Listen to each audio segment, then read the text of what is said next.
So, um, yeah. So the spoken word, when you speak, everything is um, everything is transmitted. With your through your voice, right? So if I'm happy, it's like you can hear it, you can feel it. That I'm feeling good, man. If I'm down, it's like, oh man, I'm down. I'm not feeling all that great. You know, sometimes it's real hard, right? But you feel that it transmits through the voice and into the human being, into the other person. And so when you feel powerful emotions, you can transmit that through the spoken word, through the voice, and people will feel the same way Hmm. you're feeling. That's the magic of speech. Speech is very powerful, which we're gonna get into big time. Uh, but before you really got to worry about, okay, how to speak in a way to influence. You gotta first learn how to influence yourself, so that what is transmitted subconsciously, like non-verbally. So it's not what you're saying, but it's like the tone and timbre of your voice, and the pitch, and the cadence. It all tells people information. They're reading a lot of information on your emotional states, but you can't process it without feeling a little bit of it yourself. So that's why if I'm like super fucking passionate, I'm like, yeah, you start to feel it. You know what I mean? You just start feeling that passion. It's just like it infects you, because your Hmm. conscious mind is trying to determine, am I a threat? You see, early caveman, uh, in our pre-tribal societies, the most dangerous species to us was other human beings. We've always been a political, social animal, and our greatest threat has never been wild animals in the bush. It's been other human beings. And so we've built these tools, like we've evolved these tools to read what other people are feeling and what other people are thinking. It's and and that's what we're hacking when we influence our own emotional states. That's what we're kind of hacking into, is that automatic process that human beings do. Uh, that's kind of it's instinctual, an instinctual process Hmm. we automatically do. So that's where the power of your own emotional state. That's where, well, it colors your body language. It'll color the way you speak, what you say. So everything about you is saying everything about you. So being in a good state, your body language will get better automatically. Because body language is another thing that we read completely unconsciously, and it gives us a feeling of who somebody is right away. So you want your body language. Hmm. I'm a boss. I'm an alpha male. I'm strong. I'm strong and I'm capable, and I feel good enough about myself. Like I like myself. I'm good with me. Being good with yourself is going to be like is going to be pretty much a superpower. The more you can just be okay with who you are and feel like I am enough, the more, the easier, like, well, everything gets easier when you have that. That's why I have so many like affirmations for you guys with uh I have you guys repeating your affirmations. You should feel like I'm good enough. I can do this. It's the attitude I like to have. I can do this. If I see a cute girl who's you know what I mean, who's got me interested, what do I want to feel in that moment? I want to feel like I can do this. I can do this, you know? And you can. Just don't make it so, you know what I mean? Don't go, as long as you take everything out of your mind, like stop with all the anxiety, with all the stress, all that stuff. You just stop. Come to a central point, Hmm. put on a good state. What kind of a state? I'm good enough. I can do this. I can do this. You know what I mean? I can do this. No problem. That's how I want to feel. I want to feel like not hugely energetic, or not hugely like, oh, I'm the best man in the world. None of that. Just I can do this. Nothing else. I can do this. Then you Mm-hmm. give her point at her, give her a little wave, or maybe just kind of look at her like, ooh, or look at her and then kind of look away as if like who the hell do you think you are type of thing, or like yeah, right. Get over yourself type. Like the look I like to give a woman's kind of I like to look at her kind of in the eyes, and then I'll kind of like look away as if like yeah, right. Like I'm not interested. So you kind of check her out like you're interested. It's like push pull. For some reason, women do like a range to feel a range of emotions with a man. But a lot of Mm-hmm. times, one emotion they don't get to feel too often is desiring him, right? Is chasing him, all that. Oh, sometimes they do, but that's what you want it to be. But you want to also for her to have feel like there's a possibility that could happen, right? Mm-hmm. All right. Uh, so dynamics. Okay, we'll get into it. Okay. Who are you in relation to the group, right? It's like in your in dot with so when you're showing with mystery method, we used to teach it leaning back and showing yourself being relaxed, right? So relaxed, confident posture shows that you're at ease in the situation, that it's not overwhelming you, right? Anytime you see, this is something we're gonna find as we talk more about what women are attracted to.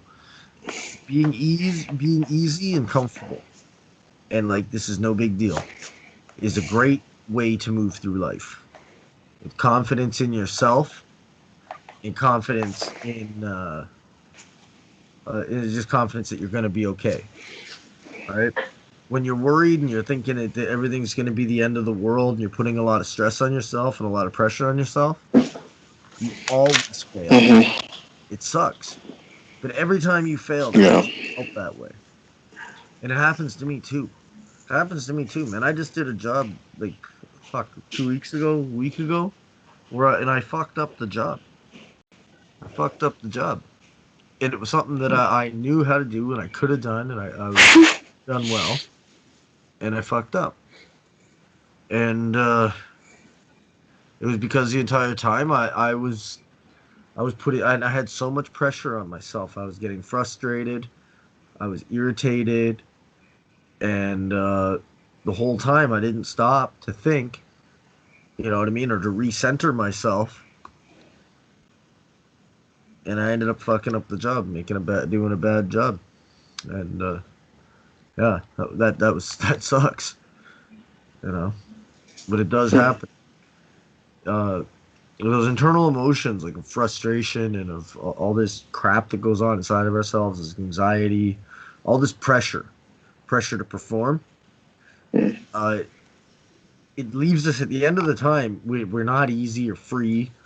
Our minds are not acting 100% like they should. You know what I mean? Are not focused on the task at hand. Instead, you're worried about the outcome of what you're doing, or you're worried about some crap. You got crap going through your head.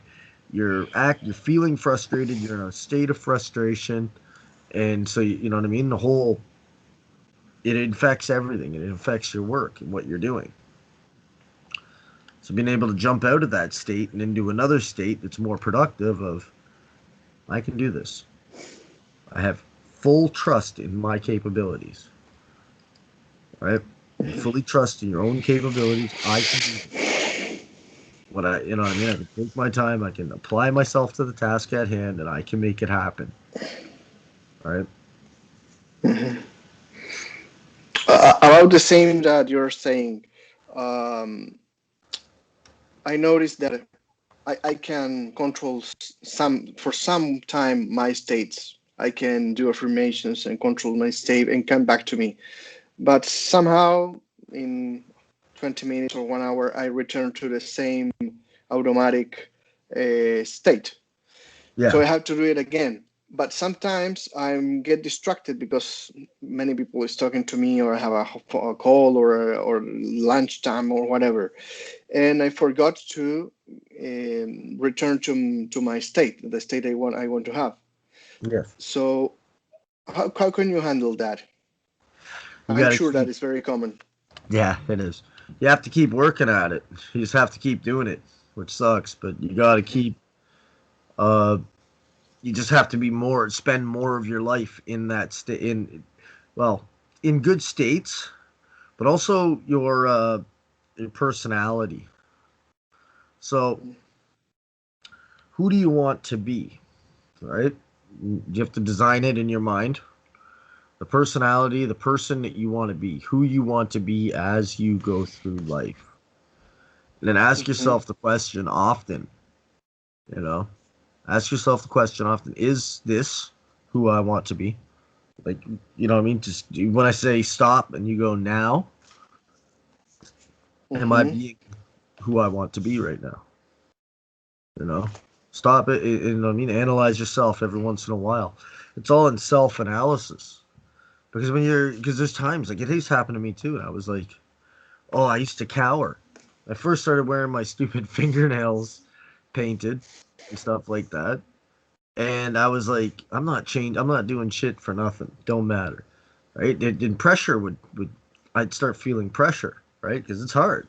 I'd go quote jobs with my friggin' fingernails painted, man, and I wouldn't get the jobs. And I knew, of course, I'm not getting the job. Who's gonna hire a bricklayer with painted fingernails? But I would go, and people would, and I would just I'd feel that the pressure, right? And it was a lot of pressure. But there was also times when I would notice myself uh, being weak in ways like submissive, right? Submissiveness and like weakness in me was really hard.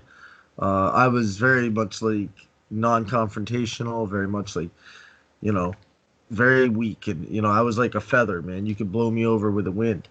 Um, so for me, to start digging myself in and to start building those boundaries and barriers, I had to come up. I had to figure out how I wanted to be treated. What was the bare minimum, right? Like how what is the minimum I'm willing to accept from people, right? Because I realized that I did not. I began one of my affirmations. I began as I do not allow people to talk down to me, right? So I started to put that into my personality. And anytime I noticed it happening, because it was a big problem for me, because I was getting a lot of people that thought they could talk to me like I was an idiot because of the way been Hmm. behaving my entire life. And so I started to pull people up on it. Right now, yeah, when you do that, you got to be intelligent and articulate. Like, listen, Hmm. I don't like the way you're speaking to me right now, and yeah, I know that not even my parents, my mom. I remember having this conversation with my mom one time. Like, mom, I know you're used to talking to me in a certain kind of way, but I don't allow people to talk to me like that anymore. I I don't talk to people unless I'm the boss in the situation, but or at least equals. But I don't let anybody talk down to me, not even you.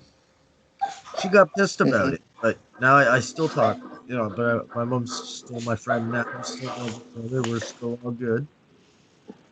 Hmm. But there was no, but it had to happen because she'd been talking down to me my entire life. Right? Been talking down to me and Hmm. talking to me as if like I was her son, which I am. I'm her son, but the way she didn't realize that she was belittling me or making me feel small or making me feel like the way she was talking to me was not that I wanted to be in. Right? Which Sorry. wasn't the worst way of talking to me. She wasn't like disrespect, but she wasn't respectful either. Right? So she wasn't disrespectful, but she also wasn't respectful. And I decided at that My time I dog, wasn't going sorry. to talk to anybody. It's okay.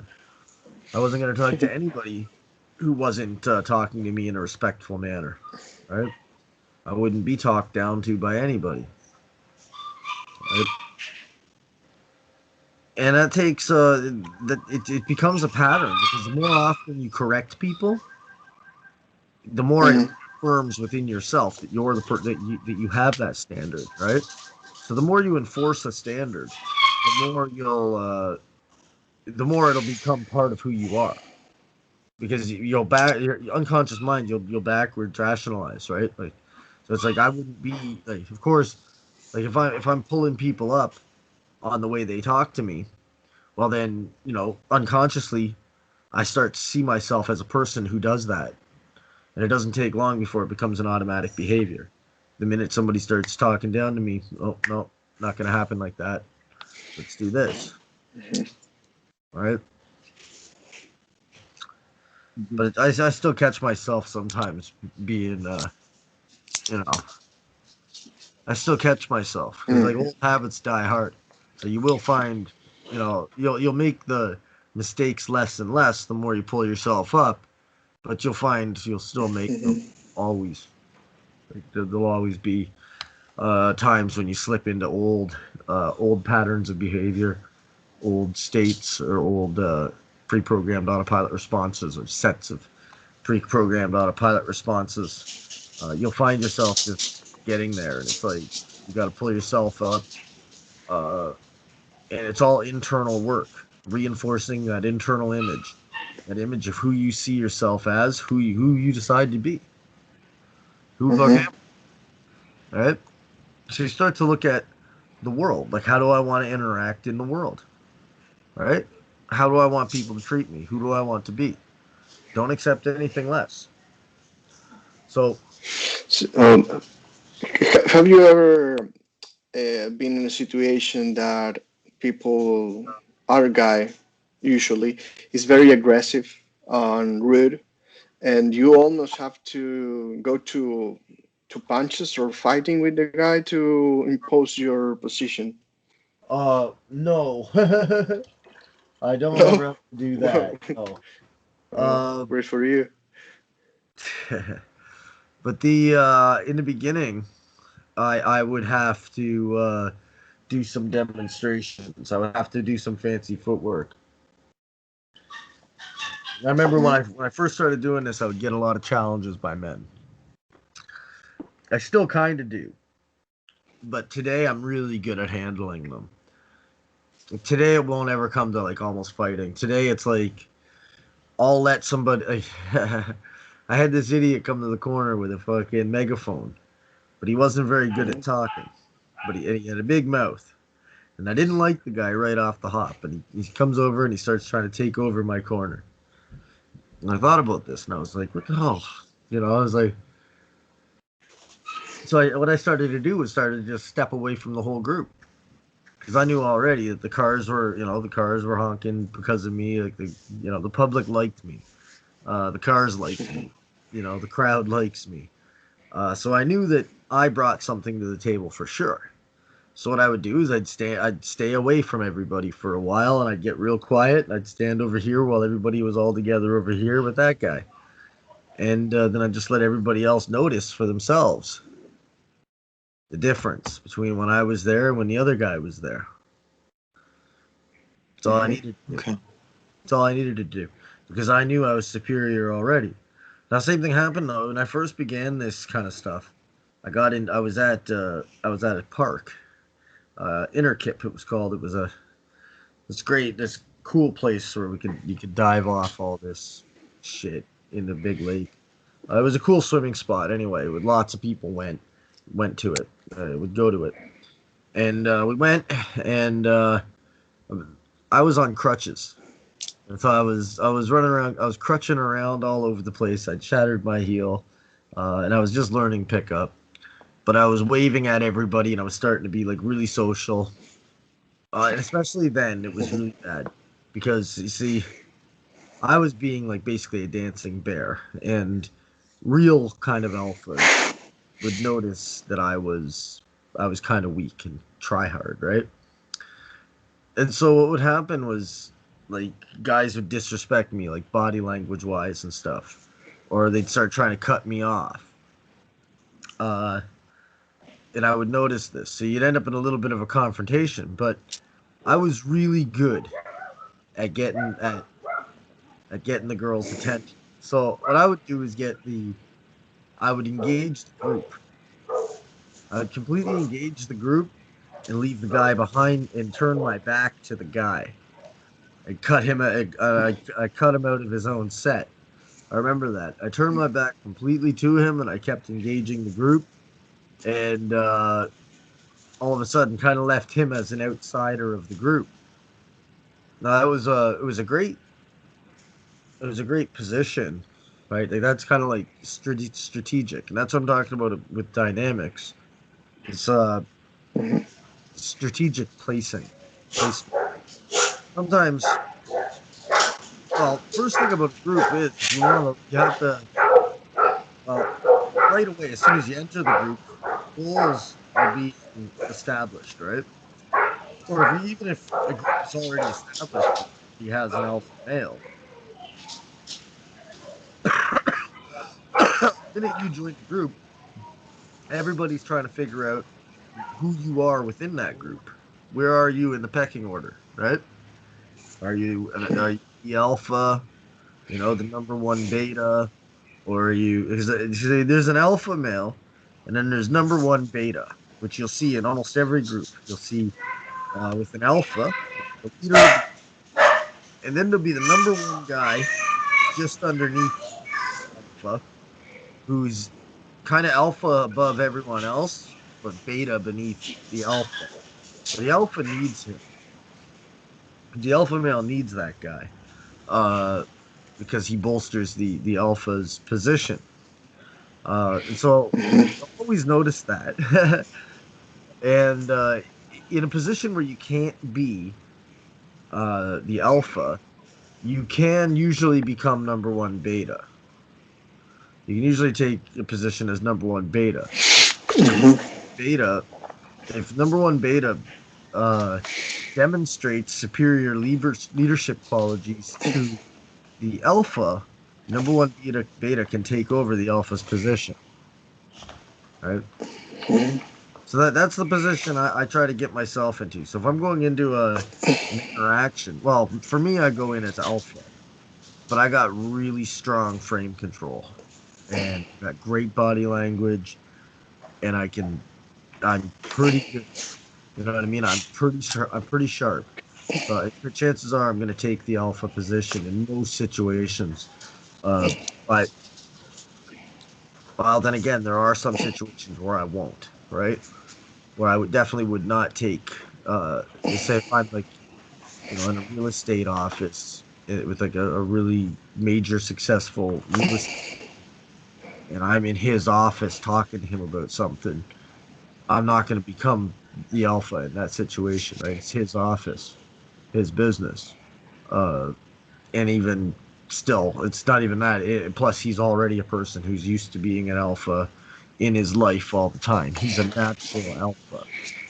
So for me, some situations, not even I will take the alpha position, but I can become like an equal and like a friend, and I can kind of take an almost equal position to or not equal position. I'm still beta, but I can still take like a friendship position. So I can still take number one beta position. I can still take a good position, still be liked by the person without having to be uh weak, right? Mm-hmm. Not always going to be able to get the alpha position. There are some circumstances where you can't get it. But if you're in most situations where everyone's kind of starting off equal, you can, right? Like in public settings, like in work situations, you won't. There'll be times when you can't take the alpha position. Uh, right? Yeah. That's the best bet to do in that point is to humbly acknowledge that. Humbly acknowledge that you're not going to, just humbly accept within yourself. Just be humble. I can't take this position. I can't take number one out. I can't take this guy's the alpha male of this situation, no matter what. Like, sir, like if I'm going to a customer's house, it's the customer's house and he's hiring me. I cannot be the alpha in that situation, right? I'm Mm-hmm. the, I'm there working for you, right? I'm the servant. And so I just, I still keep myself, I still keep good body language. I still keep good,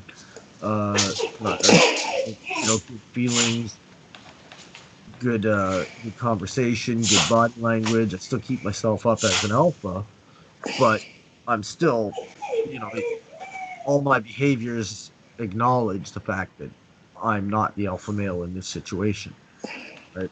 That like, yeah, I still hold myself up with respect, which is important. You can always still keep Mm-hmm. respect no matter what, mutual respect. Um, so give and take, but all the quicker you call things out. Okay, so when you're in situations and you feel like you're being disrespected a little bit, the quicker you call it out, the easier it is. You know what I mean? Mm-hmm. Yeah. The quicker the easier it's gonna be. It's not the longer you wait, the harder it is. And the more energy and the more pressure there is, everything. So like the minute that it's like, oh, you're just a happy this is a happy guy holding the sign. You take that right away and say, no, actually, as a matter of fact, this, right? And I was like, I'm doing it for effect. And this is the effect I'm going for and why, and I begin to explain it. Uh, so whatever it is that I'm trying to do, I find that explanations, explanations help. Plus, whenever you're explaining something to somebody, it's like a teacher and a student. The alpha is the person who's doing the explaining. So as much as possible, you want to be explaining things to people. And sometimes, and you can do it even explaining things about yourself. It's a great way to put people into the subordinate position, right? So right away, if you're just like, no, actually, this is what I'm doing. I'm actually the kind of person who tries to do everything for effect. And because emotions are contagious, I'm smiling in order to give people good feelings, right? So I'm going through the entire explanation. But while I'm explaining something to somebody, I'm the teacher, they're the student. And so I'm the alpha, right? And so you can take so any opportunities, when you have an opportunity to explain something to someone, you're taking the alpha position, right? You're taking the teacher position in the conversation or the higher value. Plus, anybody who's witnessing that also sees you as being the alpha as well. So those types of see whatever position you hold in an interaction, it's only real inside the minds of the participants of that interaction, right? So Mm-hmm. let's say you're in an interaction with a group of people, you're not necessarily, you know what I mean? It doesn't necessarily, just because you may be leading that interaction doesn't really make you a leader in all ways. You might be just more knowledgeable or whatever else. Uh, but you don't have to be a leader all the time. You only have to be a leader in the minds of the people who you're engaging with at the time. It doesn't even matter as long as everybody who's around me right now sees me as the leader. That's all I need. Right? Because the human mind processes information like incredibly, incredibly fast. So the unconscious is 10 times what the conscious mind is. And so the instant you see somebody, you might not even consciously see them, but peripherally, your unconscious mind sees somebody off in the periphery, you're automatically making judgments on them. You're already deciding who they are. And your conscious mind might not have even picked up the fact that they're even there yet. You know what I mean? Oh, the information, that's why it's so good. That's why it's like everywhere you go, Matt, it's like you adopt sets of behaviors that work everywhere you go, things that boost you up in your confidence. Low confidence is something you should be very mindful of. Always be mindful of like of low confidence, whenever you're not feeling the most confident. Um, because you want to be, you know what I mean? You don't have to always be at the top. Like I was always, when I first started this stuff, I was very much like, yeah, yeah, yeah. Like I had this crazy, this high energy, and I associated this high energy with confidence. But today, as I've kind of aged with my skills and confidence, I realized that it was completely unnecessary, and it wasn't even confidence. I was overcompensating for something. And Hmm. a lot of today, it's my confidence is a lot quieter. I'm a lot quieter, and it's just more like reassuring. I don't have to be up and chasing down women in the street, which I used to do. Like I used to run and chase women down in the street. Like I was doing all that stuff that everybody does first get into pickup. Uh, but it's Yeah, not helpful. Pardon? yeah. What you're saying is very true. Most of the real leaders that I seen in my life, or people very dominant or but wisely dominant, are actually very quiet. Yes, self-assured. Yeah, they just talk when they need to. Yeah, Okay, you're and it's right. done. Yeah. You're absolutely right. It's the same thing, right? It's like the Tom Cruise effect. It's like if you see Tom Cruise at a, Tom Cruise. yeah, if you see Tom Cruise at the bar, he doesn't have to tell you about what a kind of car he has or any good things about himself. He's not going to bother telling you anything because you'll find you'll just he expects you to already know or that you'll find out, right? It's always the guys Hmm. that are insecure that are trying to tell you about their car or trying to brag themselves up. But women know this and people know this unconsciously. So it's better to say less about yourself and let people like never say things about your good qualities. Never tell people about the good things about you.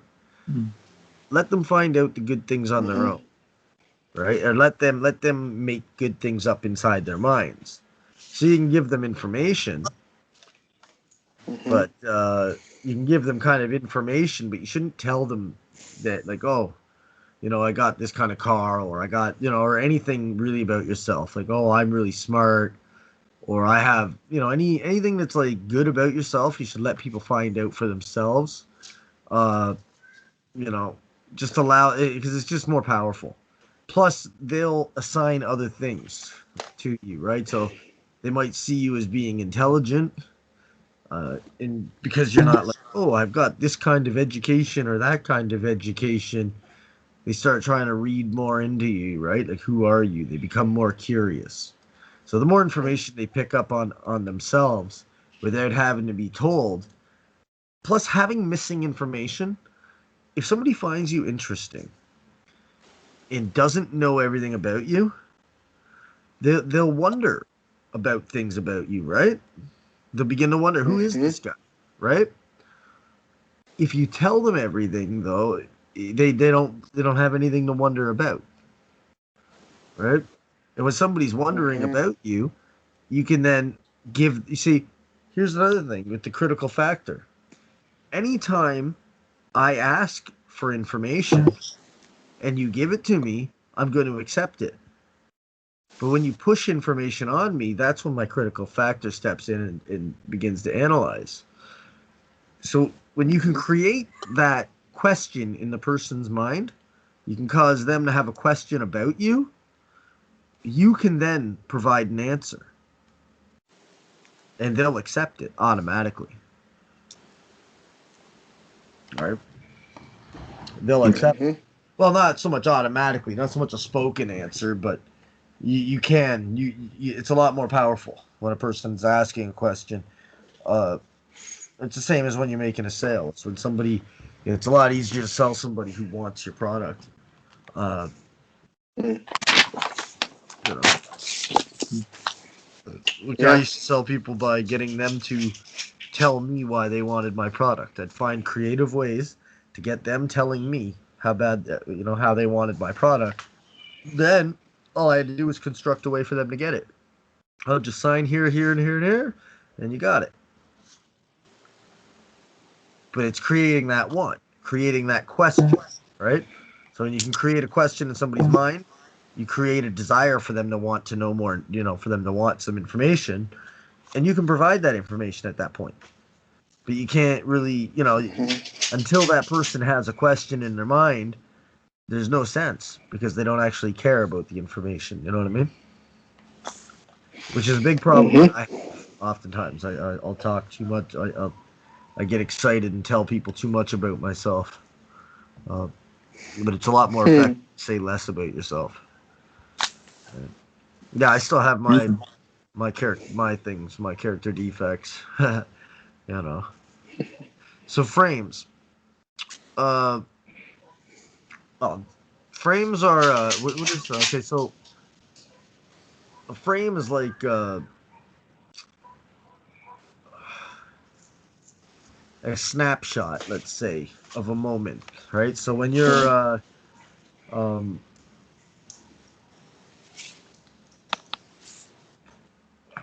so a let's say a cultural. So there's cultural frames, which let's say a which are like beliefs that are imposed upon us by the culture. Doesn't mean that they're actually true, but they're like beliefs that are kind of imposed. Um, and there's well, in any kind of an interaction, a frame is kind of like the relationship between you. Well, let's see. Hold on a minute. Let me see if I can get a Wikipedia search here because I'm having difficulty describing a frame. I don't know why, but I am.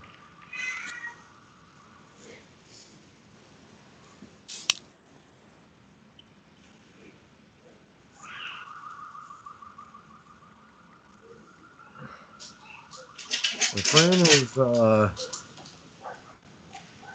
7 frames practice learning practice. Picture. Okay, so NLP frame. Yeah, so it's like a picture can change by merely changing its frame. It's defined to describe the boundaries around. Okay, so a frame is the word we use to define or describe the boundaries around an experience or an event. It's another way in which we filter our perceptions of our world based using our mental template or our internal representations. This is usually outside of our conscious awareness, like filters that operate. Um, okay, so let's see the agreement frame. Okay, so the agreement right here says it says there's a this is okay. So what is the agreement frame? What would be an agreement frame? If I was talking about an agreement frame? What would you guys be? What do you think I'd be talking about? Okay, so here it is. If I, somebody, if somebody were to see, if you and I were talking, and our heads are both going like this, I'm framing it as agreement, right? So if we're talking, and I'm like, okay, so if I'm saying things like, everybody knows that when you're talking that you're using words. But so when I say everybody knows, it's an agreement frame. I'm implying agreement, right? So it's an implied agreement. When I put in a frame, it's like the boundaries, so like the rules of the interaction. Uh, and so if I come in and I walk up to a girl, uh, let me try to figure this out. How the hell do I describe frames? Frames is just frames of reference. Frames, so a frame of reference, um, which is I'm alpha, you're beta. You know what I mean? Or I'm the leader, you're the follower. I'm the dominant, you're the submissive. I'm the teacher, you're the student. Or we're just so it's friends. like a relative position of the Yeah, relative situation, on the position. Right. situation. Mm. Right. Yeah, Exactly. It's like a relative. and also a sort of a spirit of the moment. That's right. Yeah. Yes. You agree, Andrew? Yeah. Yeah. So exactly. Okay. So when you frame something, so you frame yourself as the leader.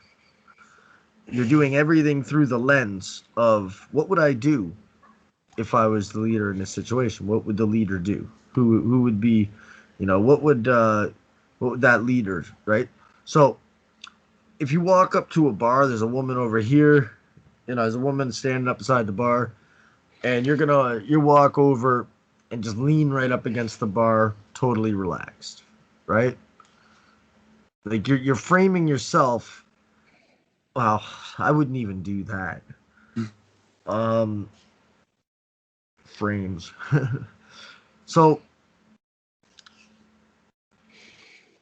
when I'm talking about frame control, right? I'm gonna put myself as dominant, right? I'm the dominant, or you need to impress me is a frame that I imply a lot, right?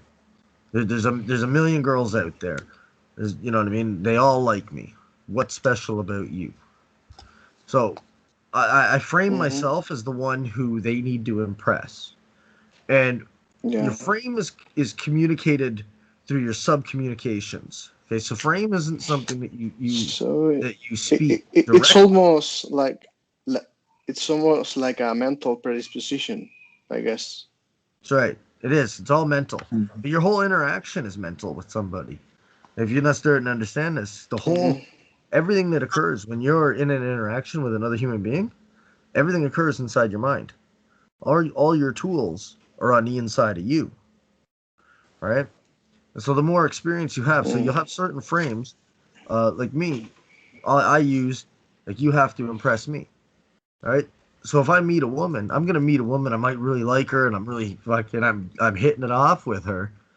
In all my sub communications, I'm gonna be communicating that she needs to be impressing me, that she needs to be showing me who she is, that she's being evaluated, right? I'm the evaluator. I'm the one who decides if I like you or not. So I use frame control to put myself in that position, and then I just assume that position. And sometimes I'll even outwardly verbalize, uh,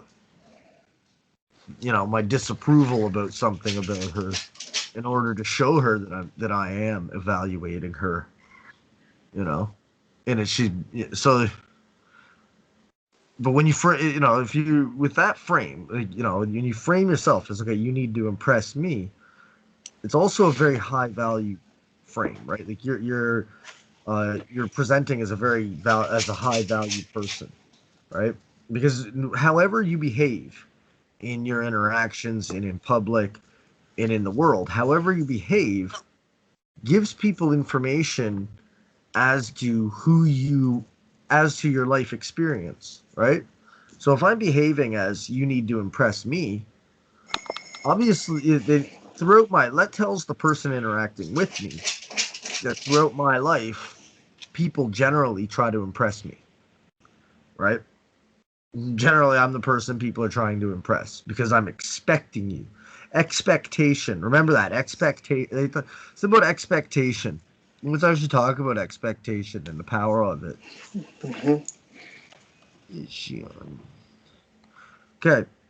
Expectation is not only it's a powerful hypnotic principle. When somebody expects something to happen, they can make it happen mentally. They'll make it happen. Okay. So my first my first the my first when I first started doing hypnosis, actually I wrote an article, it's on my website about this. When I first started doing hypnosis, the first way I started hypnotizing people was with text messages, right? My text message, I would talk to people and I would say, you know I, would you like to try hypnosis? It was on Kick Messenger. Would you like to try hypnosis? And people would say yes, and I would say okay. Or whatever I would do, I'd get them into a conversation, And I'd say, I bet you I can hypnotize you just through text message, not even saying anything to you. You're like, yeah, how can you do that? Oh, I'm not going to hypnotize you, actually. I'm just going to hypnotize your arm, okay? Take a little bit of pressure off, That's what I would do. But, and what I would use, my script, because it was just a text message script that I wasn't able to use like my voice or any other tools, it's just text message, it relied heavily on expectation. So I'd say, in a moment, I'm gonna say the name of a color.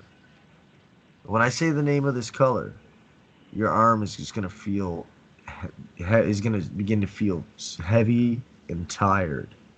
Like you don't even want to move it. And I'll know that your arm is becoming heavier and more tired when you say the words when you say the word okay. Okay? Okay. Green. And then I'd wait. Was this text? Over text you're doing this? Yeah, through text message. Or audio? Text, okay. Yeah. Text message. Just text message, yeah. Oh yeah, the script is on the website in the articles. It's actually the last article I put up. The whole script is in there. Well, as much as I can remember the script, like I kind of put it together from memory. But yeah, there's a script there for it, and you could actually use it just talking to people and say, "Hey, I'll hypnotize your arm for you." All right, it's a great way to just get practice with people if you'd like to be a hypnotist. I never had it not work. Well, I did have it not work a couple times, but you can always tell who it's not going to work on, because they're just going to reject it, right? Mm-hmm. But you'll know right away if their arm starts feeling heavy. As long as they get it, as long as they agree with the first step, which is your arm is becoming heavier and more tired. As long as they say that, then all you're doing is increasing it. You increase it 3 times, and on the 3rd time, it's so utterly heavy, so absolutely tired that they can't even move it. And I'll know that you can't even move your arm when you say, okay. Okay. Boom. Now try to move your arm and find that you can't move it. Oh my God, how did you do that? Text message hypnotist. But it works. It's a great way to get started, because once you've done that a few times, it doesn't take much for you to turn that into eyeballs. So I say, okay, in a moment, your eyes are going to become absolutely heavy. I'm going to say the name of a color, and your eyes are going to become absolutely heavy, absolutely so tired that and you'll all know that your arms are becoming heavier and tired, and then you just say the same thing until you lock down the eyes, and then they find themselves not being able to open their eyes. Boom, you got a hypnotic phenomena. Just like that's mostly what reality is plastic all about. It's creating hypnotic phenomena, using set pieces in order to convince the person. See, if the person goes through the experience of not being able to open their eyes before they even begin the session, well, you're already reinforcing they're reinforcing your position as the hypnotist in their mind. They've already had a phenomena, so they're fully believing that it can happen. It just works so much better. It works well, actually. It's a very good way to do your hypnosis sessions. Hypnosis is cool. Hypnosis is really cool. And I got a lot I can teach you guys about hypnosis, too. I don't even do any of that shit anymore. I don't even use. I know so much about hypnosis that I don't even use anymore. Really. Most of what I'm doing now is just covert, which I'll teach you guys about that too. I got books on that, and I got stuff there. I'll teach you guys about all that. I'll teach you guys all fully hypnosis. That you guys will learn fully how to hypnotize people and anything. You give your girlfriend a hypnotic orgasm, right? Anything you want. Yeah, you can make her orgasm just by talking to her. You know what I mean? Yeah, women don't cheat on hypnotists, man. Not good ones, anyway. They just don't.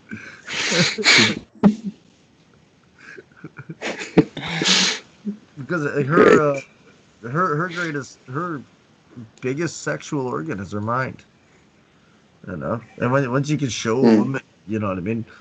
Oh, fuck. Well, they love a man having power over them. Makes their pussies wet. They're just biologically attracted to that. So when you can take her mind and say make her orgasm, or you can give her hypnotic phenomena, uh, or you can just talk to her and get her feeling aroused and stuff. You're demonstrating power over her, right? You're demonstrating power over her. The hypnosis, I'd say every man should know hypnosis, know how to, you should have a understanding of hypnosis. Mhm. So expectation. Once somebody expects something to happen, they'll make it happen themselves. That's how, like, so saying about hypnosis, but that's also saying, like, in conversations, in anything, right? If somebody expects you, so if you can present, you see, if I'm standing in a McDonald's and there's a cute girl over there, she notices me, but she expects me to be the boss. She looks at me. She expects that from me, for me to be the boss, for me to be. This is also, you can also, the Pygmalion effect as well. So Mhm. theory of expectation, the Pygmalion effect, the Pygmalion effect. Mhm. Also about expectation. So the Pygmalion effect is that what people expect they'll end up having happen. So when if somebody expects you to be a confident person, you're generally going to act more confident about around them because you're going to be picking up those cues off them, but they're also going to be viewing you through the lens of that. So they'll actually create you in their own minds as being more confident, uh, based on an expectation of confidence. And so really all you have to do in order to create an image of yourself in somebody's mind, or to, put something there, Yeah. is the expectation, right? Yeah, I got a question about that. What happened is the expectation of the other person interacting is not a good one for you. That he's expecting, I don't know. You somehow you build the wrong perception on that person, and the expectation that it has is wrong. That Okay. you're going to be weak or bad or something like that. Okay. In that circumstance, things get a little bit tricky, right? Okay. Hmm. What you have to do is begin reversing that person's perception of you. So using Hmm. frame control, using whatever you got to, but you've got to begin. Well, I would begin. So you got to be careful because you've also got. They're going to feel cognitive dissonance as well, with their image not matching the reality of what they see in front of them. Right. So this is where things get tricky. This is also where things got tricky with my mom as well. Um, is that they'll be feeling cognitive dissonance because Hmm. the image they have of you isn't matching the reality of you in front of them, and they'll actually get mad at you for not matching their image. They actually will. Oh. They'll start hating you for not matching their image. And so what you got to Mm. do is begin to address that image, right? So you've got to start. So you can start to. You have to act as the image you want them to see you as, and you have to address it anytime that they act outside of it, or either address it or walk away and get out of the interaction anytime they begin to place you in the position uh of the previous position, because they'll automatically begin to do that. You have to immediately exit the interaction and come back to it again another Hmm. time, again, right? But you cannot allow them to continue treating you in that way, right? So their expectation is bad. You need to present yourself well with a good image, and then not interact with them, or end your interactions as soon as possible when you're not being treated in the way you want to be, the way you need to be treated. Um, Hmm. and so yeah, you're gonna have to reinforce that and just try to change that image of that person has of you Uh-huh. in that way. Uh, if yeah, you got to hold yourself in a new way. Hold a better hold another frame, a more powerful frame, frame control, Hmm. and once you hold that more powerful frame and exit if you have to. If you have to leave the conversation, like nobody can force you to stay in a conversation, force you to interact with them, right? Sometimes though, it may be like it's a boss at work or something like that. And what you'll Mm-hmm. do is you'll just look for a way to end the interaction without offending them, right? So if it's a person above you, you look for a way to end that interaction the minute it begins to start getting that way. You look for a way to end the interaction as soon as possible without offending them, right? Okay. And then when and then re-engaging, but re-engaging in a way that's reaffirming who you are, while you're in a good state, while you're in the state you want to be in. So you want to reaffirm that frame, right? So you want to come in, reaffirm the frame. Once automatic processes begin to start happening again, and that person begins to, uh, you know, they begin to treat you as the person they used to treat you as, you end the interaction. Come back in with, you know what I mean, and then you come back in fresh while you still have, holding a good frame. So you're trying to put a new image into their mind, but all you've really got is you've got your voice, you've got the volume of your speech, you've got the way your voice works. So you've got your mouth and you've got your body language. Those are really what you have, and your sharp brain, Mm-hmm. right? Your thinking. Mm-hmm. Mm-hmm. Those are really only the tools that you got, right? So how do you? So you have to. I would be. Well, plus I'd be looking for ways to explain something to them too, to teach them something. Anytime you can teach somebody something, you establish yourself right automatically. You establish respect for yourself in their Mm-hmm. mind right away, right? So I'd be trying to find a way to get to, you know what I mean, get it to a teacher, get it to like teaching. So you're trying to teaching them something, giving them some kind of an explanation, right? Mm-hmm. Yeah. Well, Okay. it happens to me sometimes where when some clients they have a bad reputation of the equipment because of a bad past experience. So they associate you with the brand and they have the wrong expectation about what you're going to say. They don't believe you anything. Oh, okay, okay, okay. Huh. Well, at this point, you Yeah. want to demonstrate.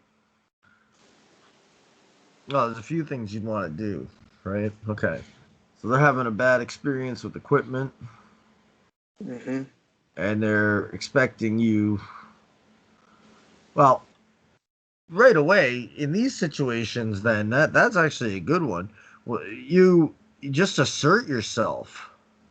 If you was the minute I assert myself, the minute I I pull you up, I give you correction.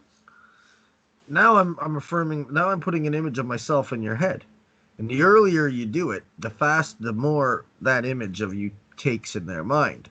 So they start off. You got a customer gets on the phone and starts screaming at you. Say, okay, calm, strong voice, and always demonstrate self control. Okay, I understand.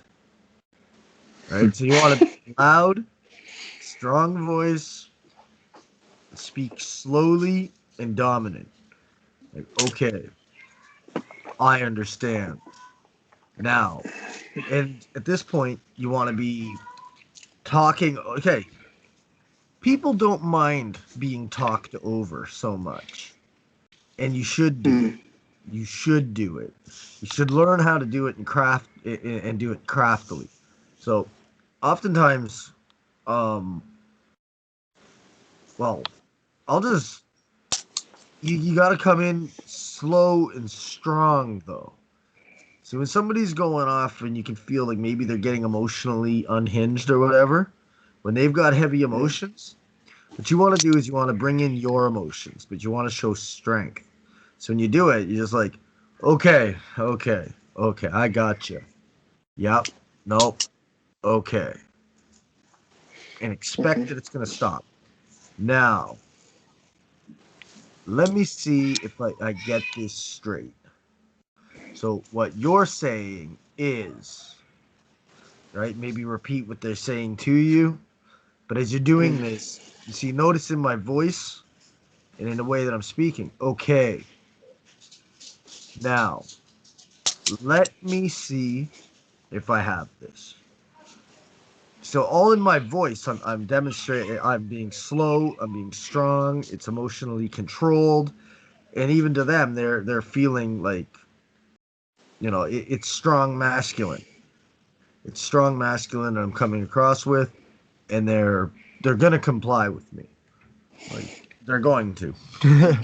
So just be firm, strong, calm, and mind the way you speak. Mind the way your words are coming out of your mouth. You know, slow them down.